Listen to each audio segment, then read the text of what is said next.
You are now tuned in to Go Time Dolphins with Charlie Touche and Kadeem Simmons, the Miami Dolphins podcast that's for the fans and by the fans. Gotta make them lose their mind when it's your time. And it's show time. Going all out when it's go time. I ain't wasting no time. Gotta make them lose their mind when it's show time. Cause it's your time. Lay it on the line when it's go time. Don't waste no time. Hello and welcome back to another episode of Go Time Dolphins. As you can see, if you're not listening on Spotify or Apple Music, wherever you get your podcast from, I am not with Charlie Touche today. Charlie Touche is busy. So I am joined by the wonderful and the multi-talented Jason Sarney from DolphinsTalk.com. Jason, how are you? I am doing well, Kadeem. How are you doing? And it's always a pleasure. Thank you for having me. No worries. I'm doing well. I am gearing up for the first Dolphins preseason game, gearing up for the first, for week one, as I will be there. Obviously, week two as well. And yeah, it's just, as a writer yourself, as a podcaster, I'm sure you're really starting to, kind of hit your form as training camp is underway, and there's, there are contract renewals left, right, and center. So yeah, no, I'm doing well. I'm doing very, very well. So bear with me. I was just literally eating some Chinese. It is, as we record this, 7:45 in the evening. So I am having a bit of a snack before dinner. It's been an interesting week, let's say. Training camp is well and truly underway, and you were fortunate enough to be there to witness what was going on live firsthand. I guess my first question to you was, what was that like? It's always a pleasure going down there. It's a lot eye-opening, but at the same time, I like to take things with a grain of salt. I like to look at some individual prospects that I have, a good potential outlook for, and it's always great to see fans. It's always great to see the dedication of everyone who just, loves this team, wants them to succeed. And the 2 days, there were supposed to be 3 days that I was going to be there. But of course, as everyone saw on social media, there was the inclement weather that canceled the team scrimmage at Hard Rock, which of course was the day you don't want canceled. But what could you do? But the first day that I was there, 2 days prior, was really, it was a packed house. There was a lot of good offensive individual work that I saw in that first day. The day after, the defense really, kind of did better. So I loved certain individual performances, like I say, a little bit more than watching the whole grand scope in my 2 days.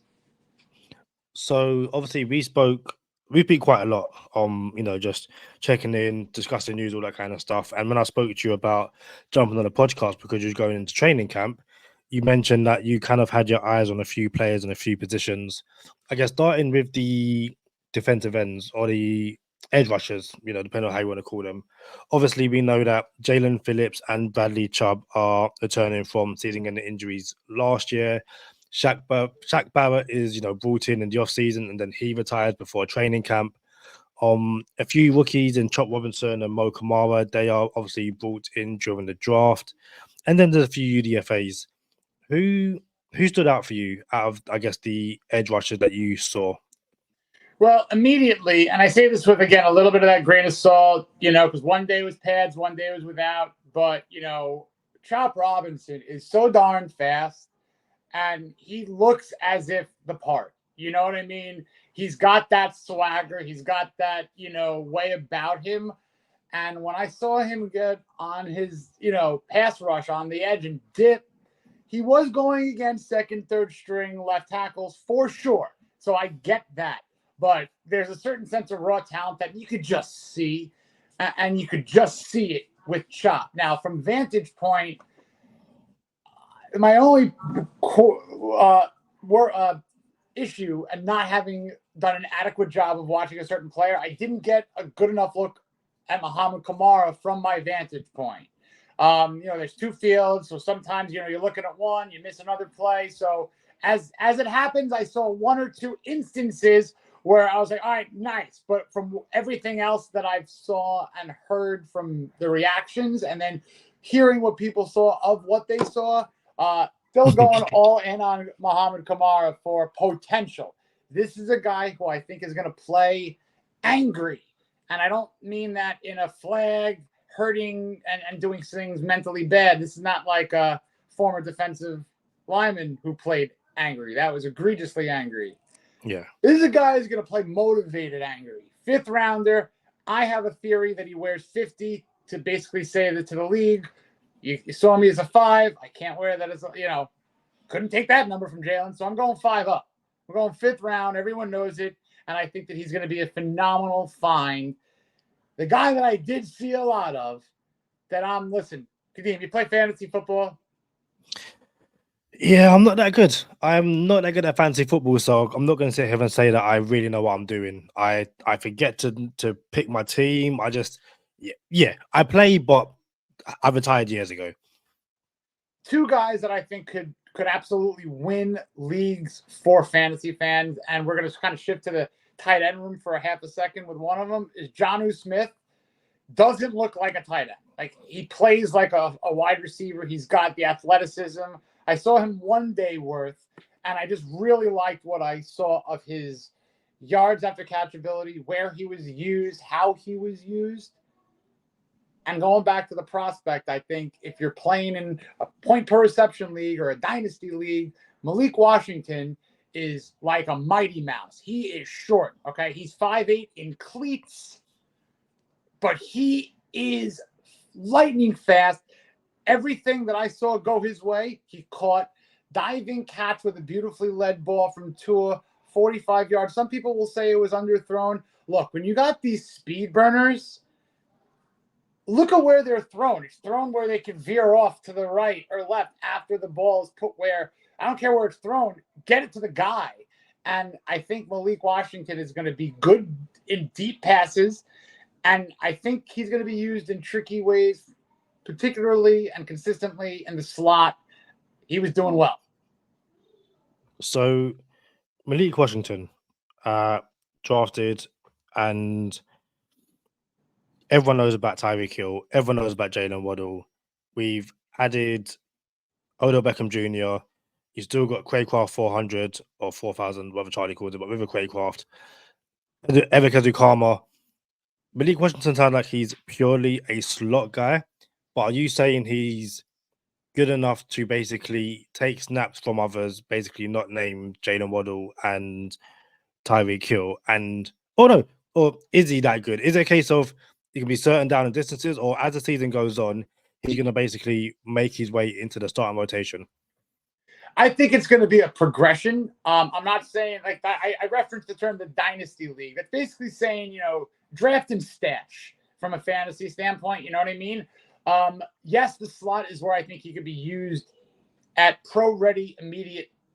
We need somebody in the slot, 3rd and 4. We want to do a nice little slanter. He could be a terrific screen guy at his height to dip beneath blockers, But I think it could be maybe him starting out maybe on special teams. They were using him in some other ways, not necessarily return with the ball ways. So we could see him on the field, okay? But I think he could be a guy who right now, let's call him wide receiver 6. If there's 6 receivers, he's the last receiver. That's so. Oh, I was going to say, so you've got 6 receivers, but to bring back to tight ends, you love all the tight ends, don't you? Jonnu Smith, like Tanaka, like. So I saw your tweet basically talking about like a mad scientist and like having basically all these tight ends. So the Dolphins, it sounds like have gone from having, maybe 1 or 2 tight ends in Mike Gesicki and Durham Smythe to. Do you think there's I'd say legitimate chance? No team is going to carry 4 tight ends, but the Dolphins and Mike McDaniel have carried like not an odd number, but they are known to just have like, we'll have 5 running backs, or like they don't care. So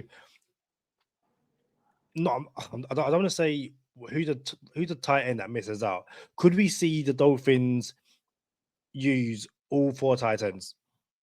I think the number is 4, but there's 5 deserving. So when saying that, you look at two guys in two different areas of their strong suits. And that would be Durham Smythe, who's the incumbent. I mean, Durham Smythe is the longest tenured Dolphin. He's like the Papa Bear of the locker room. But unfortunately, he's a guy who I think that if you want to go new age tight end in aggregate to try to get this athletic blocker, run after catch, touchdown in the red zone kind of guy, they don't have one guy who could do everything. They have four guys who could do each of those individual things in very unique ways. Durham Smythe is a workmanlike, put the construction helmet on, metaphorical lunch pail, go into work, do his job. The other four are incredibly interesting in four different ways. Jonnu Smith, as I referenced. If we go to Jody Fortson, now, why have we not heard of him? Why, what has he done? Well, number one, he was on IR last year, so let's just negate 2023. Sorry. He also played behind one of the greatest tight ends to ever live. So, again, body of work. Sorry, he doesn't have a big sample size. He's got 14 targets, 11 catches, 4 touchdowns. Think about that if you amortize that across a full season. Not saying that could be sustainable, but look at each touchdown. 2-yard line, 2-yard line, 10-yard line. There's a red zone tight end guy. He scored a touchdown every 6 or 7 catches, and of his catches, his routes are very deep routes at point of catch, whereas inversely, Jonnu Smith will take a 3-yard pass at the target, quick catch, and then he'll turn 7-8 yards up the field, and that's how he's making his bones. But Jody Fortson is almost like a Kyle Pitts, Mark Andrews, where he's going to run down the field as a route runner and then make some skilled plays after the fact. So he is a guy, please don't sleep on. I know people are high on him initially coming into camp. I like where he's lining up. He's giving me some Charles Clay vibes. If you remember Charles Clay, who kind of lined up in strategic ways too. And then you have Julian Hill, all-star of camp for my 2 days. Never done anything wrong. Again, 1 day pads, 1 day without. We're not trying to go crazy killing people, but he's laying the wood on blocks, man. He's hitting them. He's creating ability for the runners to pick up extra yards. He's winning his play reps, and he made 1 or 2 plays, scored a touchdown, made a deep catch in the middle of the field, and he's progressed physically. You can see it, and he wants to improve his game. His game is blocking, like I mentioned, but if you call his number, I think he's going to make good a lot more than not. So I'm very happy to see his progression. Now, the last one in entirety is Tanner Connor, who is very intriguing. And shout out to the boys at the Dive Bar Podcast, if you don't mind me saying. I believe we're about an hour and a half, 2 hours away from him jumping on the show. But speed burner, he could be a route running wide receiver. But his speed, his ability to just be that target when you need it might be that wild card, So again, as you mentioned, they're a little tricky with how many people they keep at certain position groups, but this is the one to circle for weapons, because when you're on the 2-yard line and you see Jody Fortson maybe in a 2 tight end personnel set, pick Jody Fortson to get the ball. I mean, he's there for a reason. And if it's 3rd and short in the middle of the field and you need a tight end to pick up that first down, maybe Jonnu Smith is your guy. These are different situations, as you mentioned, and I'm really intrigued by it. I think, it's the one thing the Dolphins under Mike McDaniel have kind of needed has been a breakout tight end. And shout out to 5 Yard Lee from the Dolphin UK podcast. He was saying that after the defeat to the Chiefs back end of last season playoffs, they were kind of, I think it was even during that game, they were kind of talking about how Mike McDaniel said that in year 3 of his system and his tenure as the head coach of the Dolphins, we're going to see more tight ends. And I think a lot of people expected the Dolphins to take a tight end in the draft and take one quite early. Obviously, they picked up Jonnu Smith, but it's interesting how, like you said, every tight end does something different. I think the negative for me is that it might kind of give it away. So like you mentioned, it's 3rd and goal, and you've got Johnny Smith and Jody Forson on the in the two tight end set, most teams are probably going to think, well, that like you kind of given away that it's going to be a pass play because of who you got in the field and stuff like that. But the one great thing about Mike McDaniel was that, and I guess it's great, it's also kind of annoying, he might throw in a few decoys and say, okay, do you know what? We're going to have D2 on the field, but the first read is something else and stuff like that. I think so much of that will also depend on the offensive line. And I know that if you check out our Patreon, myself and 5 Yard Lee had an episode about do the Dolphins need a new center, because there was loads of talk about bad snap issues. And again, it's Aaron Brewer wasn't quite the answer. Go and get Connor Williams, or you should have just drafted a center, all that kind of stuff. Again, your 2 days you saw, one padded, one non-padded. One, were there any snap issues? And two, what was your offensive line like? Because again, we spoke off air about you were looking at the right guard position, and I know a lot of Dolphin fans still aren't happy about the makeup of this offensive line, given Teron Armstead's inability to stay fit, and I guess just in general that interior is like, outside of Aaron Brewer, who's starting and who's protecting Tua? Yeah, snap issues. There were only one bad snap, which was a bad snap, and one low snap, one each day by the same undrafted free agent. That's not a knock on him. That's just answering the question. Andrew Meyer at a UTEP. But I tell you, I like his pass protection. Let's take a grain of salt, good with bad here. Let's be objective. There were a couple of deep plays where I did like what he did after the snap, protecting Tua. One of them led to a touchdown. That was the Malik Washington, I believe, if I'm putting those two plays together. But 2 plays, noticeable good pass pro from Andrew Meyer, but that was the snap extent when I was there. Fair play. And then I guess you mentioned the right guard position. So I believe we haven't seen Isaiah Wynn so far this offseason. He's injured or whatever. But if we're gonna naturally assume that Teron Armstead is a starting left tackle when healthy, you got Patrick Ball behind him, and then friend of the podcast, Austin Jackson at right tackle, Aaron Brewer at center. Who were the starting guards, left and right from what you saw? And I guess were there any other, UDFAs or rookies who kind of caught you eye? You obviously mentioned Andrew Meyer. I was looking at him as well. There was another guard we picked up. I will double check as you're talking, but yeah, who would you project to start week 1, and who stood out for you?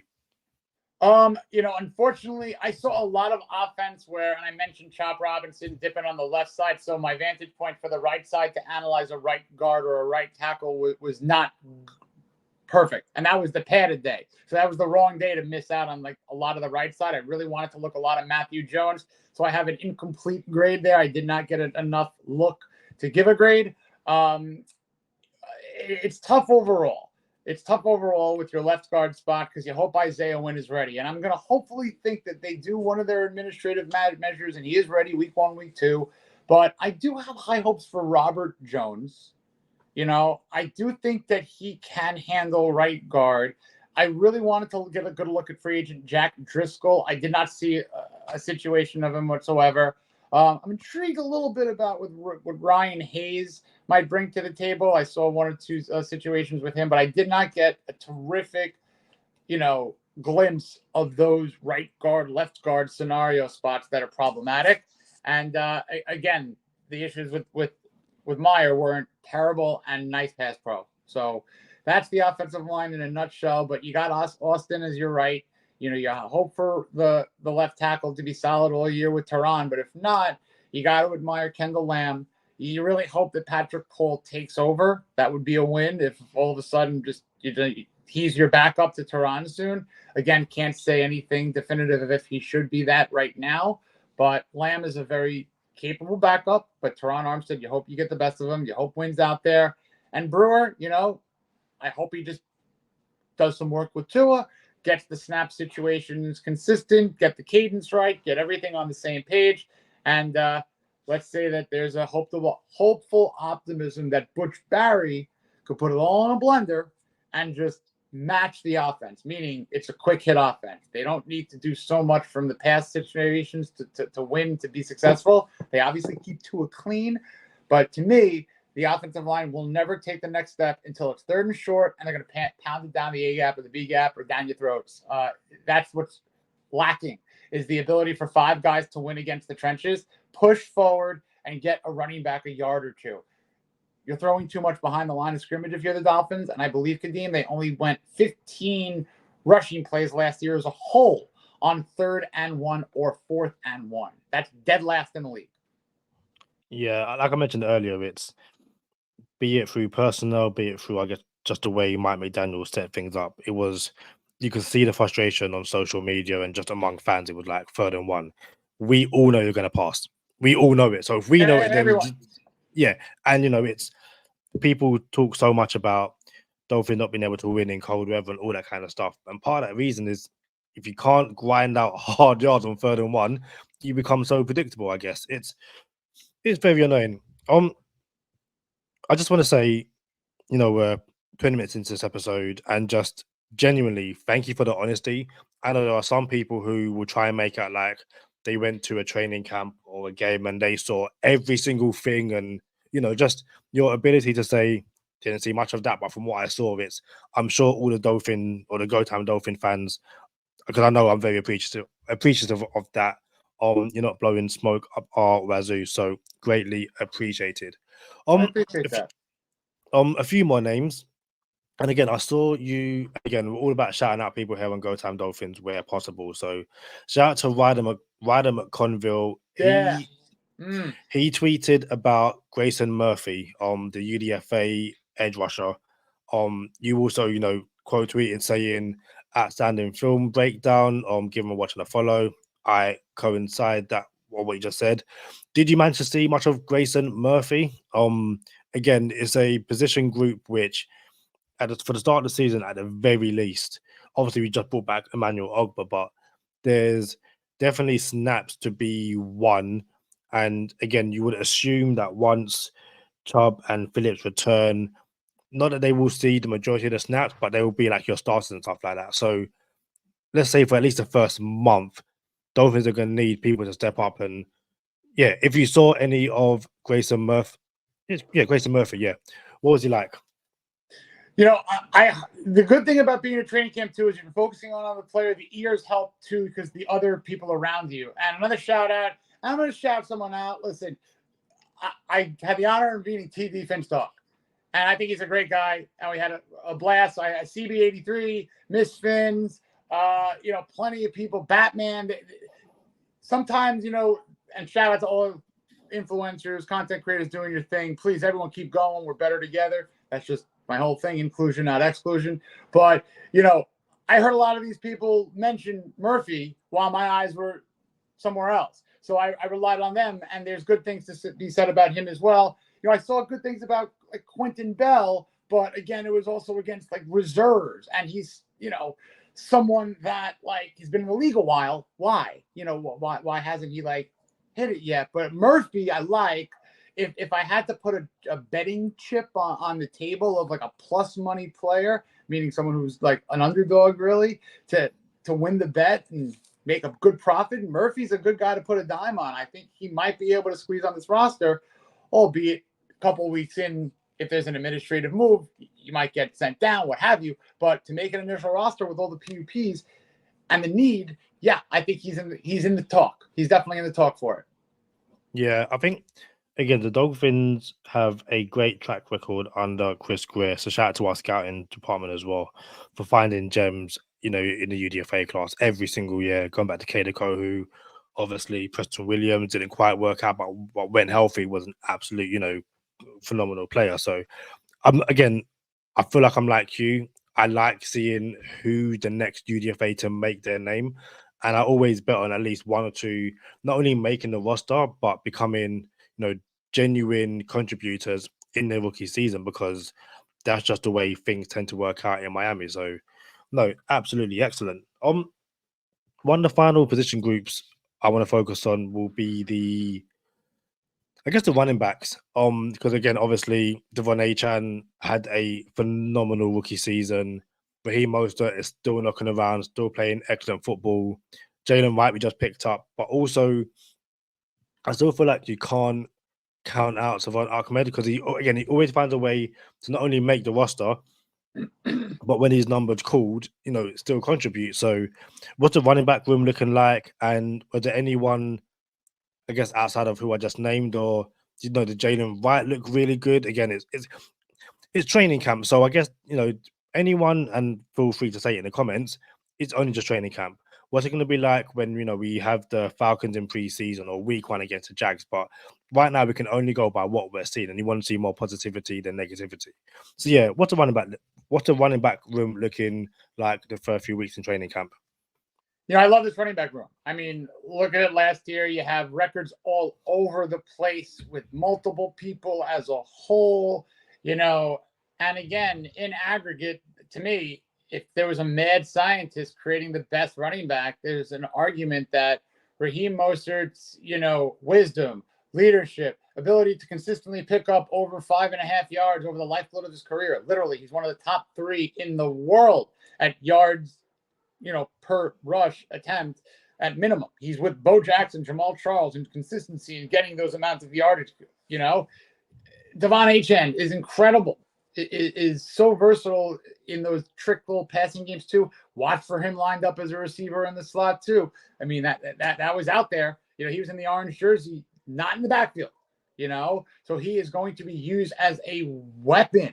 And those two together are phenomenal. But I'll tell you what, the next Raheem Mostert is Jalen Wright, because I think what Jalen Wright is, all right, a lot of guys, when they're signing the autographs, when they're talking, when they're hanging out, whatever, and I'm like a fly on a wall. I like analyzing players as they're hanging out with the fans. I'll take the pictures. I'll just analyze, Jalen Wright looks like he's there for business, which means that if he's not getting on the field ahead of Raheem Mostert or, Devon Achane, if he's going to get one touch, if he hits the corner, good night, nurse.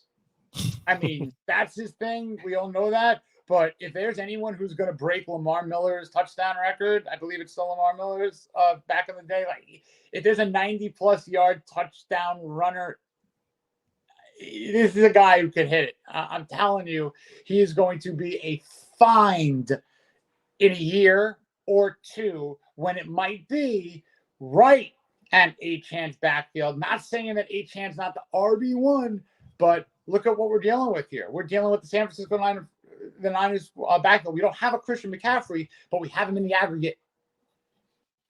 Yeah. No, it was... Kinda. I mean, he's a one. Yeah. No, right. Don't splice this, but no one else is Christian McCaffrey. No, of course not. And no, it's Listen, I don't often get jealous. I've been a lifelong Dolphins fan. Been a Dolphins fan for about 10 years now. Wow, time does fly. And always want to go to Miami, watch a game, but it's also stuff like training camp. It's that seeing everyone quite relaxed. I see all the photos, all the videos, everyone, chatting to everyone, catching up, and essentially, I would like to think when I'm at Hard Rock for week 1 and 2, I won't be able to talk to people that much because I'm focused on the game, all that kind of stuff. But I feel like with training camp, it's a lot more relaxed. So before we head into bonus time, obviously, thanks once again, Jason, for jumping on and joining me to talk training camp. Why don't you let everyone know where they can find you? DolphinsTalk.com. I appreciate Michael Leva for, bringing me on board and hanging out. It's probably the best fan site we got. So check out everyone's work there. And, I'll write around Dolphins Wire and Dolphins Weekly. It's kind of like my little pet project. It's a weekly newsletter. You can find it in the information on my bio on Twitter, Jason_Sarney. But Kadeem, I got to shout you out, man. I think you're a terrific dude. You have a terrific platform. You're real, and you're a good friend and a good person to boot. Always a pleasure, and I appreciate you, my friend. No, I appreciate that. It's something you said earlier. It's all about inclusivity, and again, I totally get it. You aren't going to get along with everyone, and that's completely fine. But the one thing I do enjoy is seeing Dolphin fans come together, and there's so many podcasts, be it audio, video, all that kind of stuff, that you don't have to like everyone. Go to who you want, all that kind of stuff. But there's no need to try and bring anyone else down to elevate yourself, because I just don't see the point in that. This collaboration has been way too long. Like, we should have done this a lot sooner.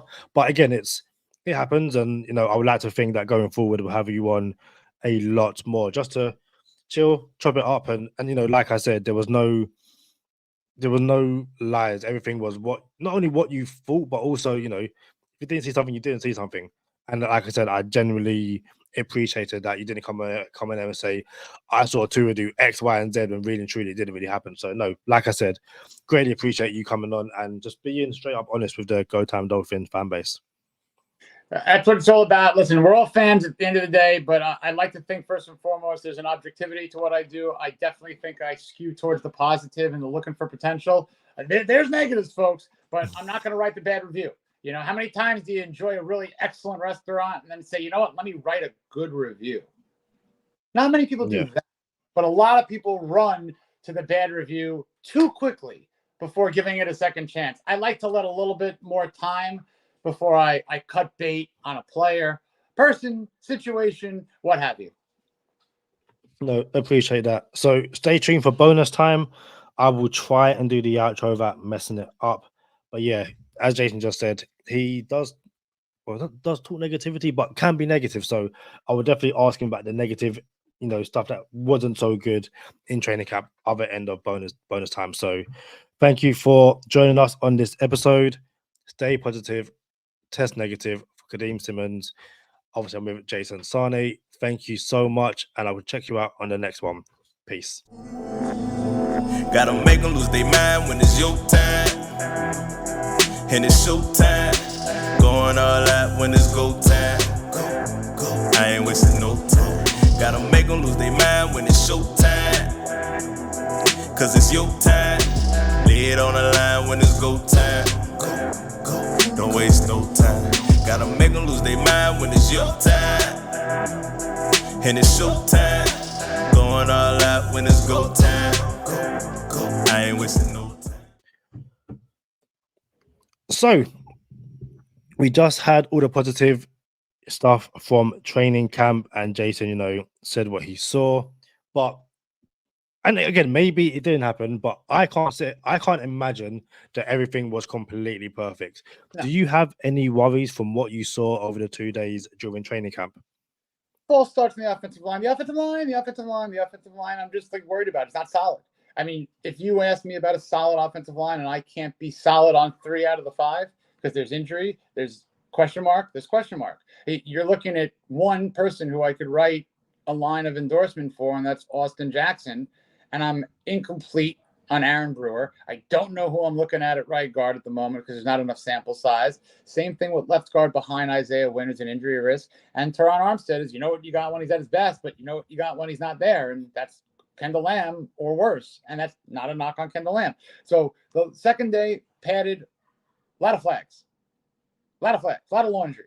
So sloppiness, specific negatives, nothing that's again, I only saw one low snap, one bad snap, but it's from an undrafted free agent who you don't expect to be on the roster. But again, I wasn't there with the other day where it was pretty bad, but you could only say that it improved, right? So again, if someone had to, really ask for the offensive line grade, if I have to give it a letter, right now it's a C+ incomplete because I don't feel comfortable going B because that kind of gives off a level of okay, good confidence, but I don't have that because I can't name 5 people, let alone 3 at the moment confidently. So then what's the solution? Because obviously, and again, Chris Greer, Mike McDaniel, they've said for years now that fans worry way too much about the offensive line and they're quite, relaxed about it. And to their credit, when healthy, the offensive line was more than fine. Again, people can disagree, but I think when everyone was healthy and they were playing, Tua was kept upright. You saw in that Broncos game, or the amount of times we were able to just completely blow teams out of the water. Devon Achane just running through untouched from the moment he got the ball to the moment he finished in the end zone. And that's due to perfect blocking and everything else lining up. So I guess outside of Connor Williams returning, which I still think is the best situation, and whether you play him at center or left guard, it doesn't matter. It's just the best situation. How do if you were able to fix this offensive line and I guess bring in, somewhat realistic / reasonable people, because obviously, I guess if Tristan Wirfs hadn't signed a contract, you could say, okay, you bring in Tristan Wirfs. And I know a lot of Dolphin fans were like, go bring in Tristan Wirfs, which is great. What I would have said to that is, well, where do you play him? And don't get me wrong, you probably move Austin Jackson somewhere because you're not going to move to an Armstead. But again, surely you want to bring in an interior guy rather than an exterior guy. But my question to you is, how do you solve the offensive line in regards to, I guess, trades? Well, definitely. Well, first and foremost, they did bring in Sean Harlow, who from Tampa. He's played like 8 starts in 31 games. So it's not like he's like the answer, but he's a guy. He's a Jag, but it's competition. So let's see what happens there.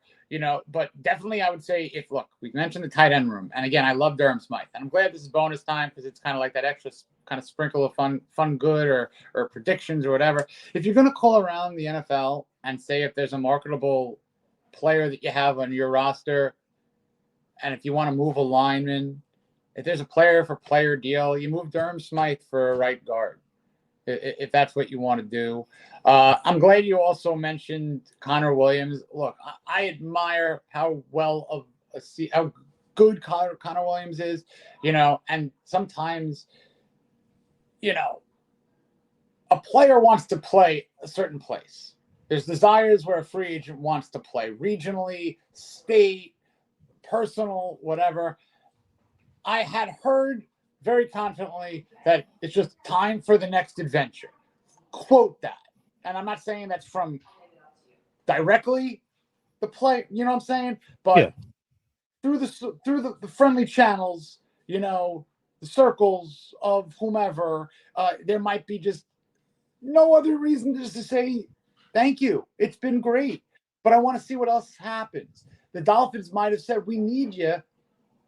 Could we, you know what? Maybe they actually make another call. I don't know this. This is purely speculative. This ain't on the Dolphins. That I can confidently say.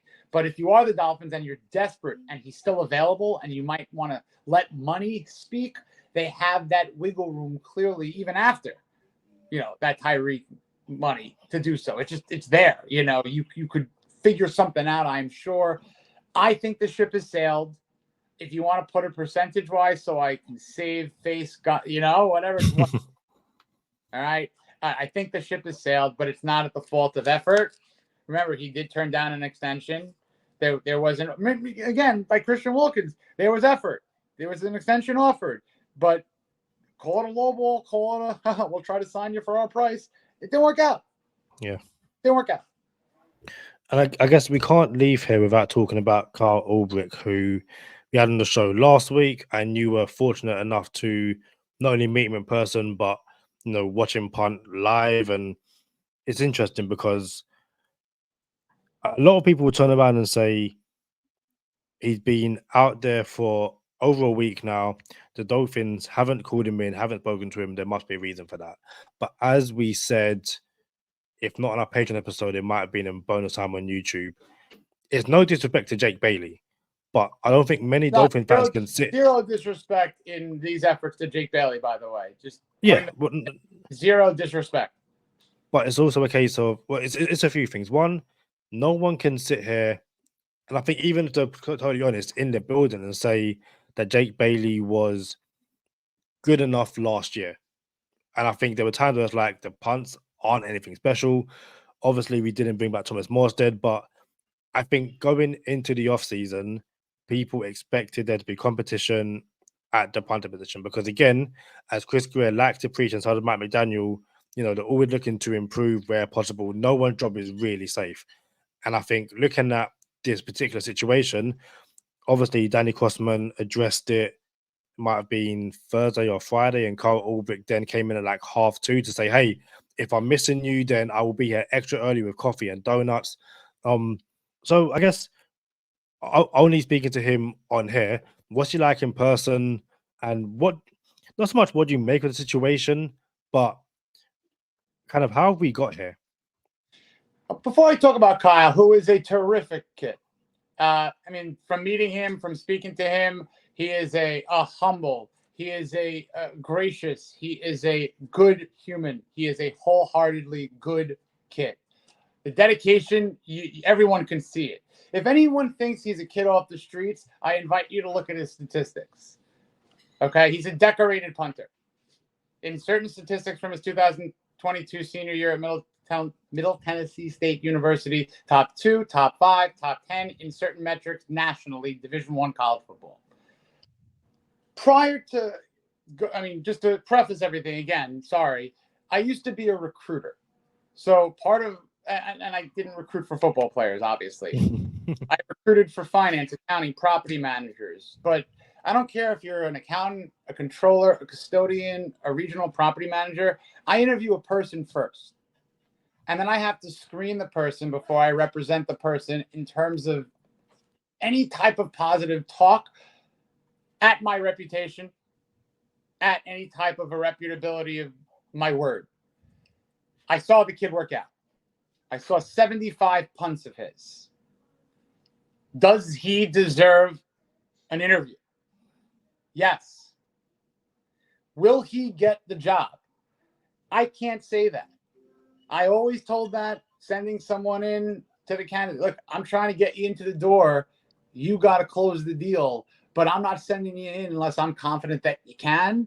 And I am confident that he can compete adequately, where if he falls short with the Miami Dolphins, by my math, there are 31 other NFL teams. There are at least 2 professional football leagues that you could send the tape to. There's another country that you could maybe play football in. Kyle would like a job opportunity. And as someone who has represented people before for a living, I humbly ask anybody that would be watching this live or splice it or anything you want to do, if you want to ask me the question, would you put your reputation on the skill sets of a college punter to get an NFL chance at showing coaches if he could do this job? I would say that you're going to get someone who shows you he can punt the ball at the NFL level. Directional, coffin corner, 55 plus. I saw a 5-second hang time, 70-yard punt with my own eyes after a drenched field and a soaked ball in the South Florida sweltering monsoon coast, right?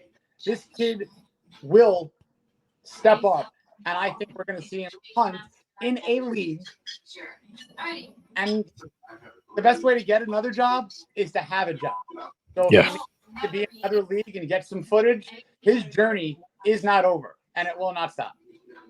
Yeah, I think, like a lot of Dolphin fans are saying, no one's saying give him a job, but say give him a chance. That's all it is. Like, literally, you know, 6, Kadeem. That's it. Yeah. Directional left, directional right, distance middle. That's it. Yeah. You know, I wasn't gonna say what's the worst thing that happens, and you know, the worst thing that happens is that he punts, the ball lands somewhere, it bounces awkwardly and hits someone, they get injured. But that's just movie stuff. At the very least, you say, you know what? Anybody. You don't need anyone out there. You need one person's eye to say, you know what, kid, beat him. We'll offer you a chance. And I'll cite last year they brought in an undrafted free agent punter, Michael Turk, who's got punting in his blood. Matt Turk was a former Dolphin. Kid has a decorated career, a number of different colleges. He didn't make the team. He competed. We loved it for a couple minutes. But guess what? He got a couple of dollars after a contract in the NFL, albeit brief. But you know what? Sometimes you got to answer an opportunity to see if someone could actually really run with it. And it'll take 10 minutes to find out. And if it's not anything else, think about like a director might seem like a reel from an actor. You don't like it? Send it to another friend.